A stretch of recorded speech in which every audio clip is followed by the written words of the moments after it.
So lately on my replay review streams, I've gotten a lot of questions on how to practice anti-airing, and especially from like beginner and lower intermediate players. I noticed that there's a lot of people have an issue, take what they learn in training mode and anti-airing there and kind of applying it to a real match. And I've heard a lot of people, especially in my Discord, saying that practicing anti-airing in training mode is easy, but then when they get into a real match, they can't anti-air at all.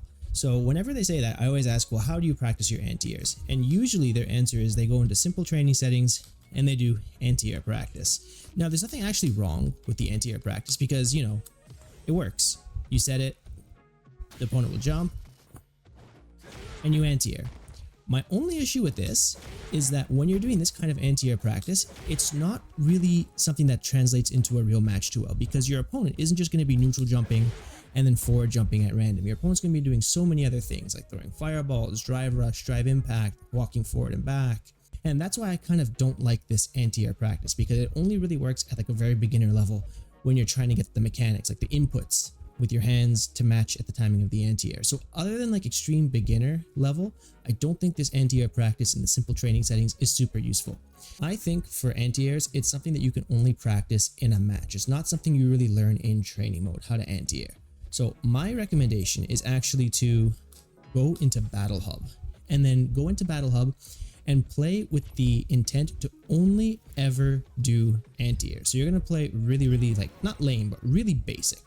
And what I recommend doing is picking any Shoto character. Ryu, Ken, Kuma, Luke, or even Cammy, because they all have really easy like Shoryuken anti-airs and they can play a very grounded game. But I'm going to pick Ryu just to keep life simple, right?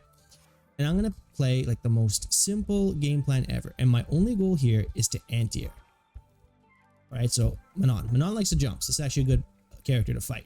So what I'm going to do is I'm basically just going to throw fireballs and try to stop throwing fireballs once they get into jump range, and I'm only going to look to anti-air.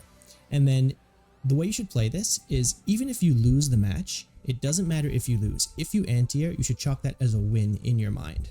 So let's see if I can do it.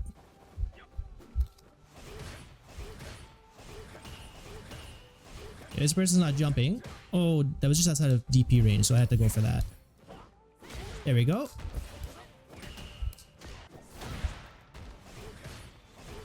Oh, okay, so that was out of range because I don't play Ryu and I don't know where the range is, but my reaction was good. So I can count that as an anti-air technically. Throw. There we go, see? Throwing fireballs, looking for the anti-airs.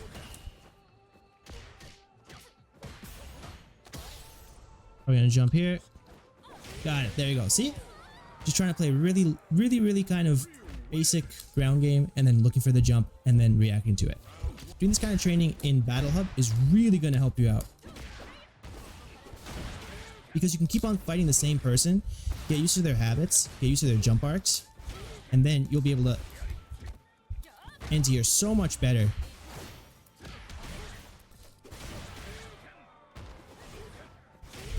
Just like that. So if you have trouble with anti-airing, definitely try out this Battle Hub thing. Pick a character like Ryu, Ken, Akuma, and just kind of play like I'm playing. Play like a really basic ground game, and then just try to look for anti-air opportunities. Throw lots of fireballs to make them want to jump, and then play with your fireball timing just to make sure that you can not be too predictable, kind of like that.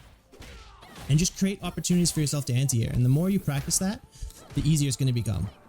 So if you like this video, please consider liking and subscribing to the channel because it helps support me as a content creator, and thank you all so much for watching. Until next time, take care.